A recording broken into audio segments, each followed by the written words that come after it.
Hi. Wanted to ask you all, what do you think makes something special? What defines if something is special or should be considered special? Is it if it's rare, if it's made of an expensive material, if it's handcrafted, if it's one of a kind, or at least unique because it's made with love, or is it something else? What do you think? The reason I ask is because recently I had the privilege of seeing some objects that I realized were very, very special. It's not often that you get to have an experience in which the sensory input is clicking with everyone around you. Sometimes it does click for you. I had one of those experiences and I'd like to share it with you, but I do feel the need to say, I think some people might not realize how incredible some of this stuff is. This is by the artist Jon De Guzman. The tale of his art, as I talked to his representative, David Park, who is featured in the interview you're about to watch, I realized these objects that Jon makes are clearly a reflection of someone's life experience, their passion, what they value, what they're good at. But once I was there and I was able to actually hold the objects, this is a 1/6 scale prototype of Inigo Montoya's sword that Jon made. I've been informed that there is only 2 of these in the world. This prototype, which was gifted to me by David Park and Jon, and the finished product that is higher grade than even this piece, that is with the private collector who commissioned the piece. Something that attracted me to Jon's work, which I did stumble across on Instagram in years past, but didn't realize is the specialness of it until I considered the fact that his work, in some cases, is just as good or better than the work that he's trying to replicate. For example, the full metal and wood Han Solo blaster that is a 1/3 scale replica of the original prop. I imagine if I held one of the original hero props in my hand and held them side by side, they would be of at least the same quality. But honestly, I would wonder if Jon's are actually of a higher quality, a higher make and a higher trademark and level of craftsmanship due to the fact that everything he's making is one of a kind, handmade, and in this case, fully metal. The miniature katana that is a replica of Morpheus's sword actually closes properly and tightly into the scabbard as a full-size real katana would actually do. The magnetic closures, the detail and disassembly and assembly that you can do with the harpoon gun replica from the movie Jaws. Couldn't be more amazed and more blown away. There's links below to see Jon's stuff after the interview, and afterwards I'm going to go ahead and display a showcase of some of the stuff that I didn't yet show you or didn't have a chance to display in the interview. So please enjoy the interview with David Park, Jon De Guzman's representative. David Park. Yes. Thank you so much for doing this. I've been looking forward to this, and I'm glad you said yes. So you're here representing the artists that make this unbelievable stuff. Right. So what can you share on camera about what you're doing here and what this is? What am I doing here? Yeah. I don't even know. Well, because I hate conventions like this. sure. We don't really need to advertise for his work because he has plenty of work. But I don't know. It speaks for itself, right? Yeah. Well, when I say we, I mean the artisan community, the collecting community, the collecting and artisan community, the special effects community. We really, really appreciate you bringing this. I know that's a lot of energy and time and money. So thank you. Hopefully I can represent it well on camera for everyone to appreciate, and it will keep everything flowing towards Thor. Thank you again for doing this interview. Yeah. So how did you were you friends before, or did you find him because of this, or? I found Jon. Jon was selling his M113. It's an armored carrier for Vietnam War. And he was selling it for $1,000, which was 50 cents to 50 cents to the hour if you broke down how much you worked on this. And I said, I can't sell it for 50 cents. I can't sell it for $1,000. I have to sell it for about $5,000 because he didn't have a name. Luckily, an Australian colonel who had served in the Vietnam War bought it for $4,500. So you were able to get 4 times the price, even though it's still worth more than that, arguably. Right. Yeah. And that's how we started. And he was always having money issues. Okay. So he didn't have money to buy his son's peanut butter. Wow. And he was always borrowing money from loan sharks. Oh, okay. So I said, stop that. I'll lend you the money. So I lent him about $3,000 to $4,000 in the beginning. But now he has truly developed into a great artist. Yeah, I know as an artist myself, I often let things I make go for way less than I should because I want them to be appreciated and I want people to have them. But I know I have pieces that I put 300 or 400 hours into. No one could ever pay the amount of money, right? But you're such a good friend to do that and companion, because that's so rare to find somebody who appreciates it, who wants to take the reins and get that going. And obviously it's worked out because you have so much work. And you said it's not just one person anymore doing all of it. It's a group of folks. You said 5, I think? We're 5. 5 people. Okay. And how long has everyone worked together?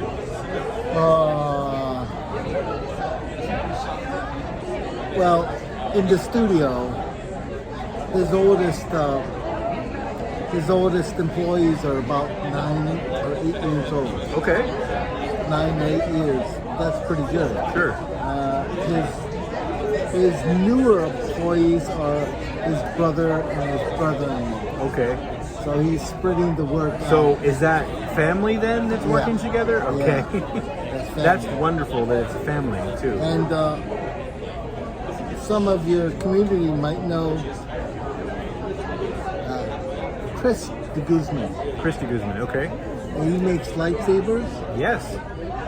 That's his brother. Oh, okay. I never made the connection, but that makes perfect sense. Well, Jon found a way to make lightsabers, and he taught Chris. So he taught him a trade, and Chris now does lightsabers for all the people around the world. Wow, okay. That's amazing. I hadn't made that connection, but I do know the name, and I know they all know the name too.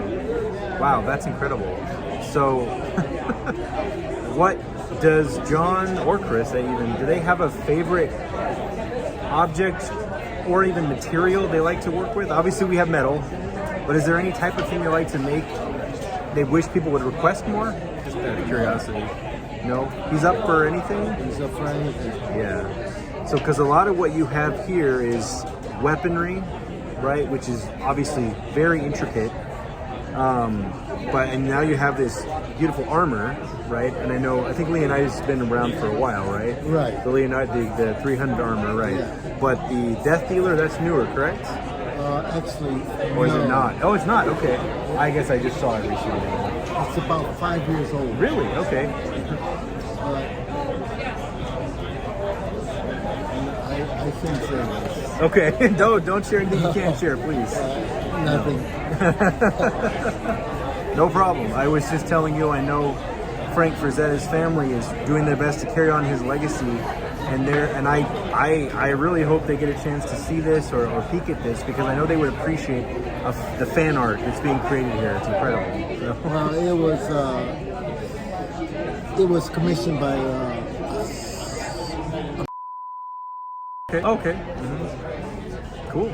That's it. Oh, okay. That's all I can say. We'll just leave. I understand. All right. I think loud and clear, I think. So you could approach Jon with anything metal based or metal working and leather, wood, and that would be something he'd consider. Yeah. Okay. Does he turn down a lot of stuff? Like types? Very, very rarely. Really? Okay. But I'm the one who keeps pushing him. Okay. He always says to me, I can't make this. And then I said, John, it's easy. Just do it. It's easy, just do it. Okay. Yeah. And he surprises himself at times because I'm always pushing him. Yeah. Yeah. Well, that's good. My wife does the same thing for me. Sometimes when I feel like I can't do it, she just tells me, Yes, you can. you can do it. Why not? Just take the time, figure it out. And usually she's right. Once I get into it, I start sorting it out. So I know that's common amongst dedicated creative people. So I'm happy to hear that too, that he doesn't refuse work and he likes the challenge, especially with a friend kind of just nudging him. So Well, he doesn't work with only 1/6 scale. He works with other scales. Like we have a 3rd scale classes, and he's doing a 1-to-1 scale lighter. oh, okay. Lighter now. Just working that out. Okay. Yeah.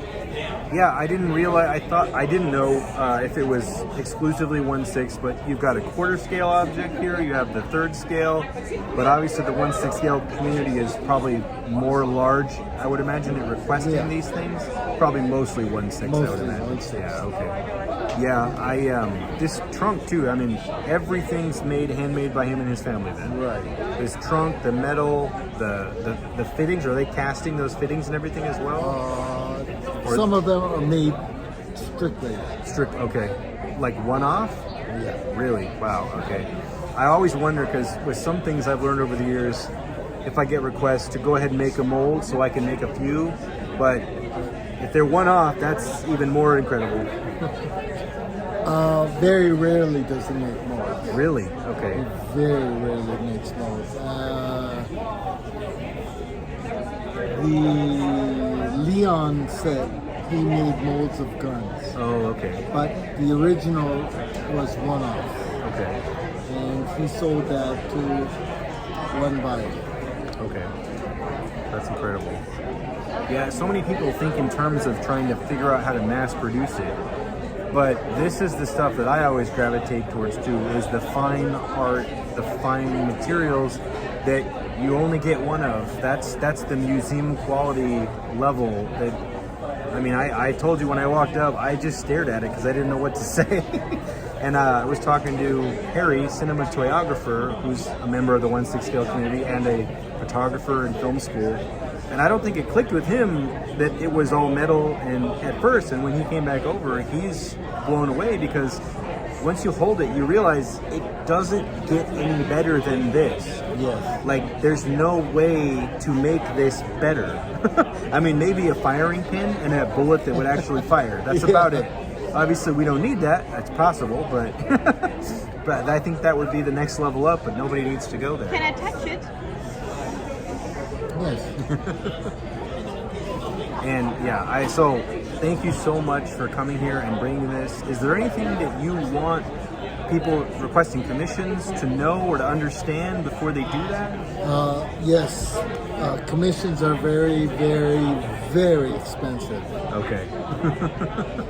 Yeah, very expensive. I mean, I'm thinking of numbers in my head and realizing there probably need to be tripled or quadrupled to probably hit the real number. Yeah. Yeah, I mean, I'm imagining on some of these we may be into the tens of thousands on a few things here. We're getting close. Yeah. The over 10,000 are vehicles. Okay. He's built the Breaking Bad Cadillac. Wow. What scale was that? That was 1/6. Wow. And he built Higgins boat. Higgins boat? Yeah, that's a World War II Oh, landing yes, craft. I remember. Yeah. Okay. And of course the M113, which I sold for $4,500. That was the beginning. Yeah. So don't expect any deals anytime soon. He's in demand and he's worth it. So yeah, this is the kind of thing that me personally, because I know what my stuff takes, and this is way beyond that. I mean, if I wanted something, I would really think on what I would want, and then I would save for a while before I even asked to request that, so that there's no back and forth, or there's no crushed expectations, and everyone gets what they need. So, how long did? Sorry, go ahead. Yeah. Sometimes I don't always get him. It's $10 an hour. Sometimes it's under. I understand. But the actual human hours. And I know me as an artist, I have a workshop I have to pay for, I have tools, I have upkeep, I have to pay my taxes. yeah, So I try to shoot for like $18 to $30 an hour for the stuff that I do. Right. But I know that's not always achievable. So you end up taking losses because of your love of the art. And it's a weird tugging on your heartstrings. It hurts, but it feels good at the same time. So please don't ever say it's too expensive, because that is an unfair comment. It's inconsiderate to the artist, and it doesn't take into account the reality of what they're putting of themselves into it for you. I would say that 60 to 70% are returnees. I would imagine. Yeah. Once they understand the process, they get right back into it. Yeah. I'll tell you, after seeing this, I'm going to start thinking on something that I would like to be able to afford in the future. I don't know what it is yet, but I feel like it's not, I wouldn't want to miss the opportunity to have something made by this family and this man. He's really special. How long, I know everything's different, but one of those vehicles, how long does that take? It takes months. Months? In fact, we have a client who wants to do the Breaking Bad RV. Wow. And that's what Kim built, is the interior for that. The interior stuff, okay. The accessories, all the pieces, the chemicals, okay. And when you say months, do you mean 1 or 2, or do you mean like 6 to 12? I'm talking like at least 6 months. Okay. So vehicles, many months. Some of these like weapons, how long are we talking on these? At least 50 hours. 50 hours. So that's actually less than I would have guessed. That's amazing. So 50 hours, but that's with a team of people too sometimes. No, John can do that all? Okay. And with glasses, 1/6 scale, the prototype should be, that's for most. Okay. That's not for an order. Yeah. Okay. That's just for the prototype. I see. And then he'll let me know how many, what the price is for concurrent ones. I see. Okay. So so you're paying for the research, the planning, right? And then you pay for the actual finished piece afterwards. Yeah. Okay. That makes sense. Wow. Is there anything else that you want people to know about John, his family, yourself, everything you guys do? John is the most down-to-earth guy you could ever meet. Yeah. So he's a good person. Well, I think we can all see that. So we really appreciate you doing this for yourself and for him. And I hope it gets what he needs for the rest of his life, because this is really special, really amazing. And we'll do everything we can to respect what's been done here and honor that. So thank you. Thank you, David, so much. Thank you for coming. Thank you for talking to us. And we really appreciate it. For additional background, John has clients all over the world, in Dubai, in Spain, in America, I'm sure the Philippines, his home country as well. Maybe you want to be one in the future. These are the types of things that, if you're passionate about well-made things made by a person who puts their real mind and their real energy into something, and it can be seen in their work, then these are probably the items for you. Special thank you to Jon and to David for sharing your story and letting me hold some of these beautiful prototypes and objects that you've made. A lot of the stuff you saw in the video were either works in process, some one of a kind, many prototypes for things that he can do. And you can see in some of those cases, the prototypes look like beyond imaginable finished products. So I can't imagine how incredibly good some of those finished objects are that get sent out to their clients. I know they're very, very happy. And these are the metal hands.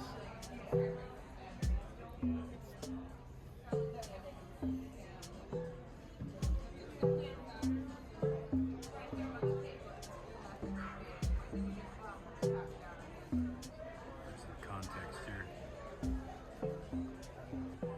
First of all, this comes out. Okay? Second thing is,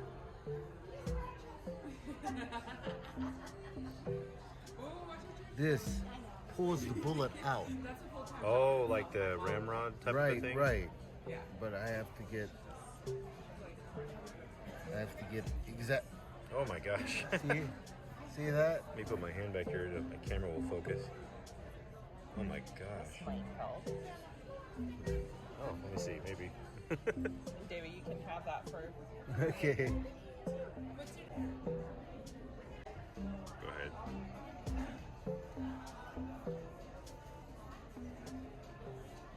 And it's tight. Wow. And you screw it off. Oh, yes. He's one of the top guys in the world. They don't ever do shit. Oh, really? Sales.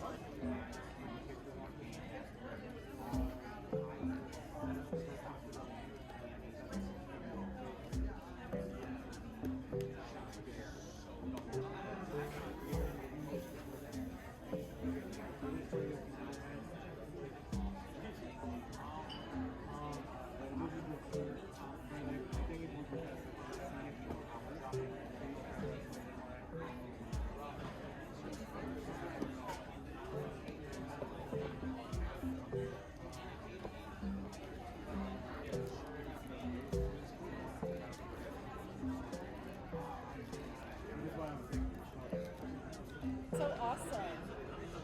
And the professional Leon, that's his gun case. Wow. It says like this is what.